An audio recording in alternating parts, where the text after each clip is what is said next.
Mga kasayan, pagkakabit tayo ng mini driving light sa Rusi Macho 175. Siya kasayan. Dito natin lalagay siya kasayan. Alisin na natin itong pinaka niya ng Rusi para meron tayong lagayan. Dito natin siya ipoporma kasayan. Tatanggalin lang natin itong Rusi na to. Tapos sa ibabaw nitong dito sa loob. Dito, sa loob natin ilalagay yung mini driving light. Hindi naman makakaabala dyan kasayan. Ipoporma ko lang muna kasayan, tapos babalikan ko kayo.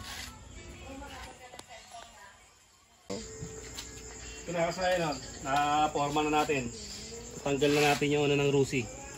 Ayan, nakaporma na siya. Bali kasayan, pagka wala ka pang relay, ganito gagawin nyo kasayan. Dito, tutok mo dito. Pag wala ka pang relay kasayan, ganito ang gagawin nyo, yung number 30, huwag nyo ilalagay yung sa may susian yung red, diretso pa rin sa battery. Yan siya kasayan diretso sa battery, tapos itong 8586 kahit pagkabaliktaran, negative, at saka sa accessory wire. Yan siya ilalagay. Tapos yung 87, dito yung common ng 3-way switch, ito yun dito. Dito yung 3-way switch. Ito kasi kasayan, naka-power up na. Meron tayong naka-ready dyan. May naka-ready na tayo dyan na isang 87. Kukunin natin yung isang 87. Doon natin lalagay yung common nya. 87, isang 87. So 30 to. Ito kasayan dyan 87.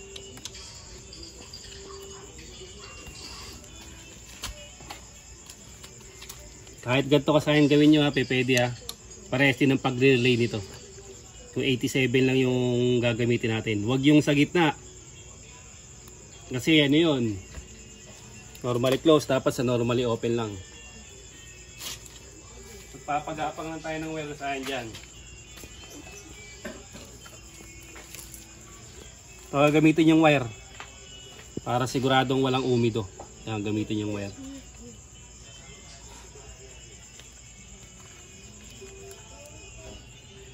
Para sure ball na hindi mag-uumido.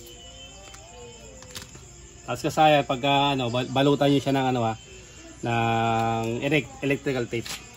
Pagpapasok niyo sa gilid. Ito kahit di na kayo magbaklas siya, papalusutin niyo na lang.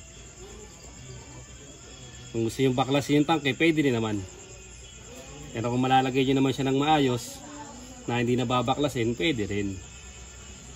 Kaya yun yung bahalang magpasiksik ng wire.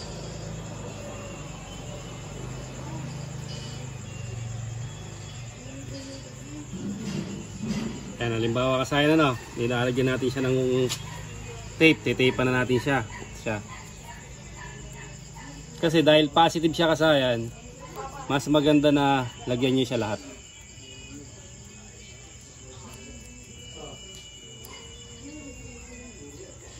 Kasayan lalagyan nyo lahat kasayan yan hanggang doon.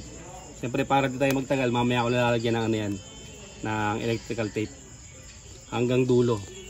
Kasi ito kasayan, pagkapangin natin dito,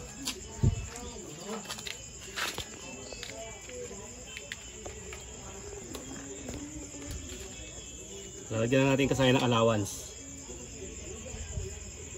Kasayan para di baling sobra, wag lang kulang. Paladaanin natin dito. Dito pupunta yung kasayan sa common.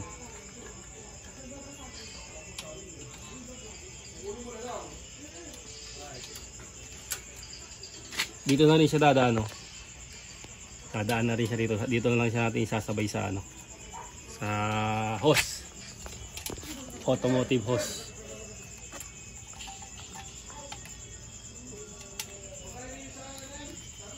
Kasayan na dyan yung papadaanin basta gandahan nyo lang yung pagtatago dyan, tapos lagyan nyo ng cable tie para mabilis tayo kasayan. I-formahan ko lang dito kahit hindi ko na kasayan ilagay kasi ito kasayan, tingnan patutok mo rito, dito natin siya kasayan ilagay. Ayan, dito na natin ilagay yung yung 3-way switch. Pwede rin naman dito sa mga side mirror, yung isang klase, pwede rin naman dito.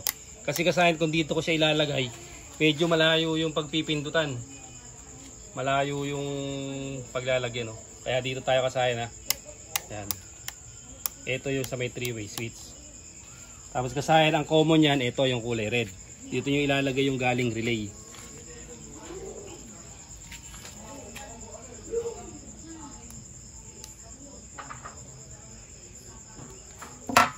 Natin kasayan para ano. Sa 3-way switch yung galing relay.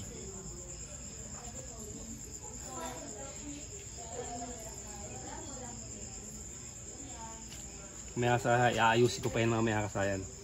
Pagka parang mabilis na.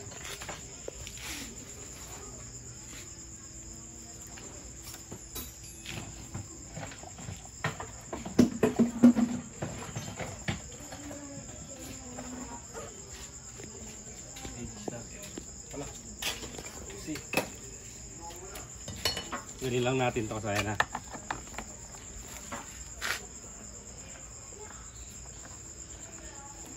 Tingnan mo yung isa, doon nilagay. Pato, ano. Ito naman yung isa kasayan, tingnan nyo dito nakalagay, oh. Kasi wala siyang ganito, eh. Wala siyang cover. Kaya pwede rito mas malayo. Yung iba naman kasayan, naglalagay dito ng, ano, ng bar. Nakalagay dito yung bar. Pinaglalayo nila. Pero okay din tong mas malapit kasayan kasi tututok yung ilaw nito. Dalawang ano lang to kasayan, dalawang tornilyo, ha, yung cover. Tanggalin natin yung cover. Ayan. Tapos hugot lang siya.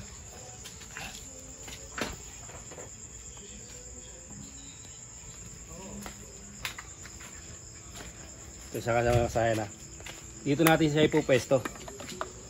Tapos i-cable tie na lang natin. Papaabutin muna natin dito yung ano. Ito, lalagyan natin dito.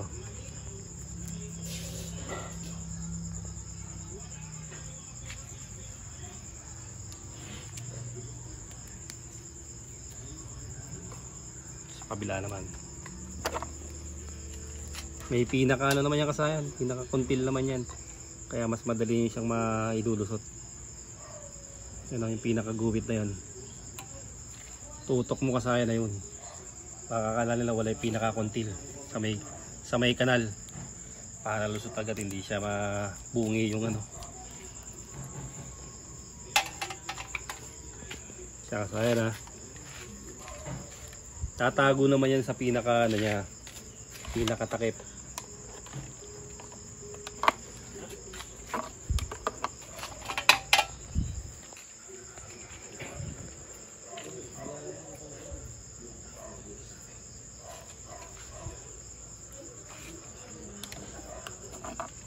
Sakto lang kasi para hindi siya masyadong mahaba.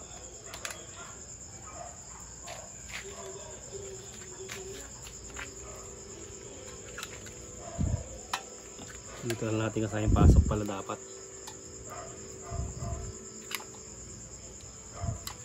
Para mas tago-tago.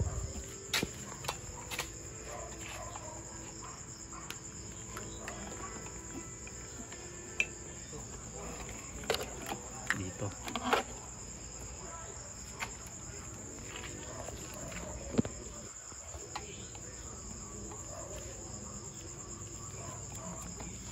Ganon din yung kabila. Kabila. Pasok din sa kabila. May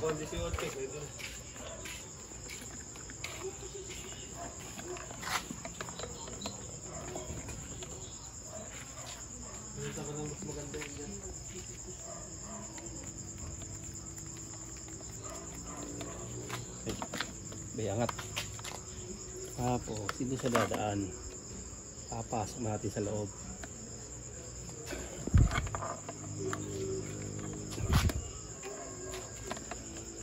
Medyo tago-tago yung kanyang ano.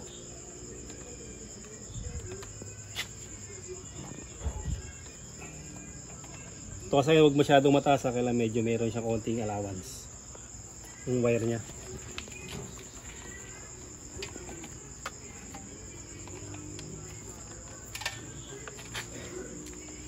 Pagdikitin nyo siya.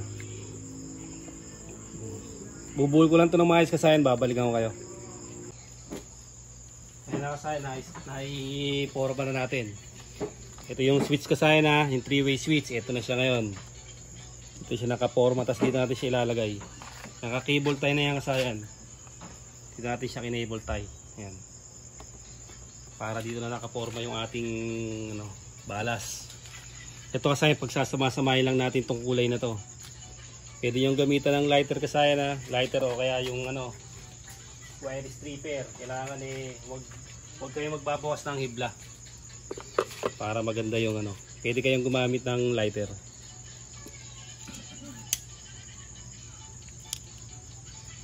Pwede rin naman kasayan wire stripper. Basta tamang-tama lang yung yung pag bukas ng wire. Konti-konti lang. 4 wires to kasayan Ibig sabihin kasayan pagka 4 wires, hindi nyo na kailangan gumamit pa ng diode. Mamimili lang kayo dito kung gusto yung kulay.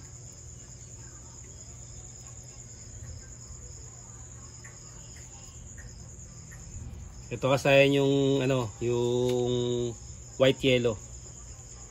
Ito naman yung white, ito naman yung yellow. Yung kulay yellow, yellow talaga siya. Pagsasama-samahin nyo lang yung magkakulay. Yan, black. Ito yung negative niya. Ito unahin nyo. Ito kasayan yung negative Tapos ihuhuli nyo na itong yung iuuli na natin itong yung common. Yung galing sa relay. Tapos kasayan dito tayo naglagay. Pinakamalapit na body ground. Dito tayo naglagay Basta huwag nyo lang kakalimutan. Maglalagay lang kayo ng I-terminal. Sa mga katulad dito na body ground, meron siyang I-terminal.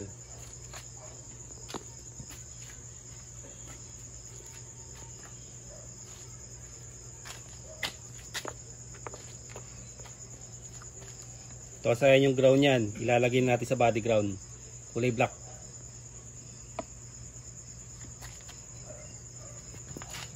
Ito kulay black Hindi pa ito hindi natin ilalagay muna yung sa relay. Number 87 ng relay. Iuhuli natin to kahit magkadikit-dikit siya, wala pa siyang supply. Hindi tayo hindi tayo mapuputukan ng fuse.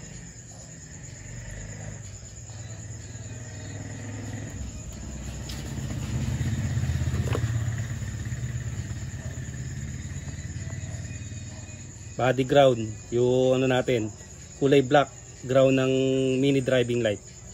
Tapos lalagay lang natin sa body ground.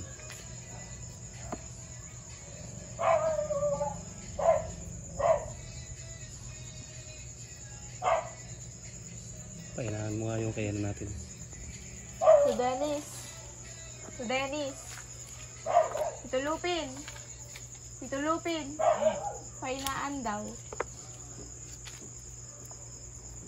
Allergic tayo kasayan sa mga sounds. May experience na tayo dyan.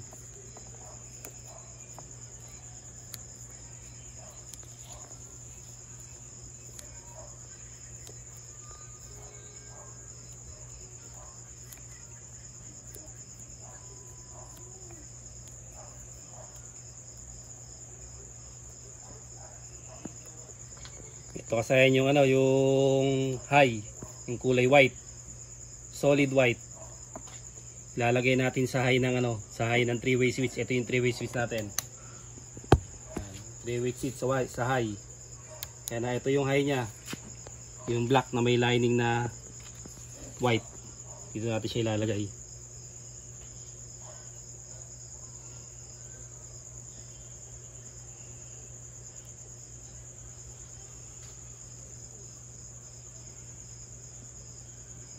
Huwag nyo lang bawasan ng hibla kasayan para mahaba ang buhay ng driving light.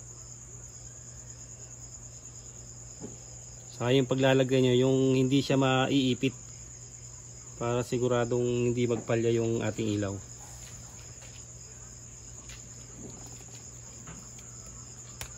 Hahanap kayo ng magandang pwesto. Yung hindi siya tatamaan pagka tayo nagligo-liko. Kasi kadalasang sakit ng yan, nawawala kasi na nasusugatan yung yung wire.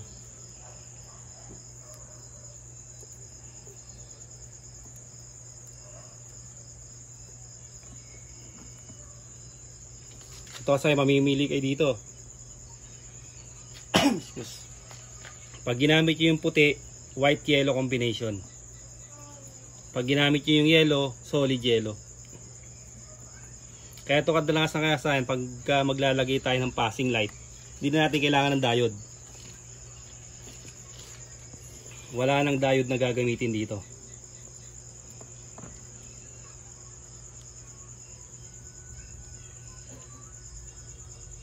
Pagka 3 wires, automatic magda-diode pa. Kasi pag ginamit mo yung isa ng walang diode, hindi yung magagamit yung isang ilaw. Isang ilaw lang gagana.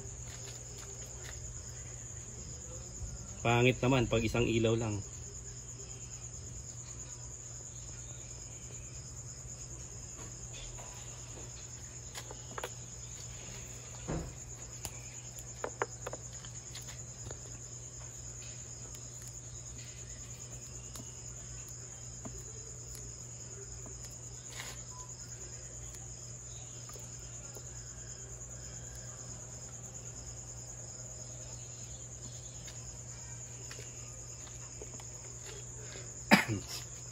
Ito kasi yung 87 na galing sa relay. Kasi natin ilalagay yan. Safe pa rin yan. Magigilid natin yung wire niyan. Tsaka natin i-cable tie.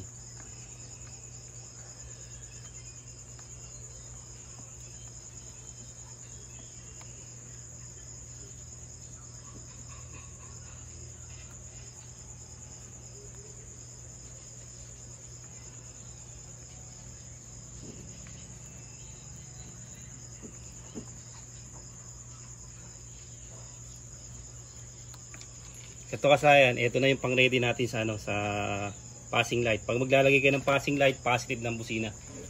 Okay na, may passing light na kayo. Kasi ito kasayan yung pwesto 1, tingnan niyo yung pwesto 1 niya. Yan siya kasayan na white yellow. Tutok mo yung pwesto 1. Sayang kanina pinalusot ko rito, pinasok ko na rin sa loob. Ito siya. Ito siya kasayan, nakalusot na siya sa loob. Naka-loob na rin siya.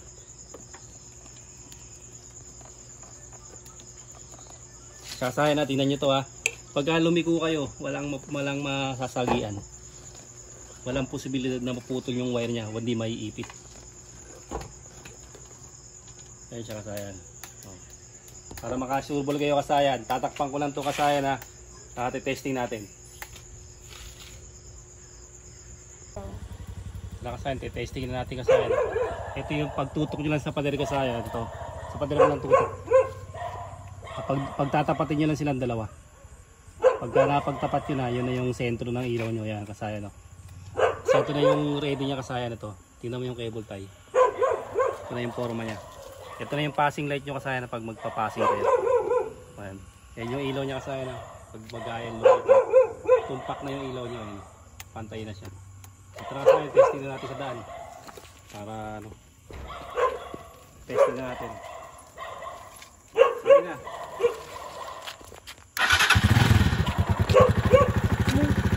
Kaya kasayan, testing na natin. Ito na yung low nya kasayan. Kasi ito yung high kasayan. Kitang kita mo agad yung mga kurbada kasayan.